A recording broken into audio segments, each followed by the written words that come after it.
Alright, this is the problem I'm having with Installer. I have a jailbroken iPod Touch 1.1.2.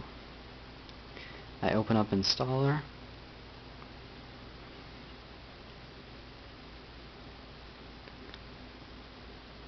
Go to install any random thing.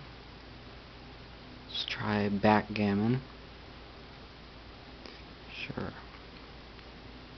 Install that, it downloads it. When it goes to installing package, Safari crashes and nothing's installed. You can see backgammons.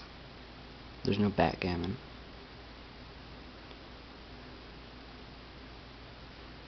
So if I go back into it, I'll try and install something else from a completely different category.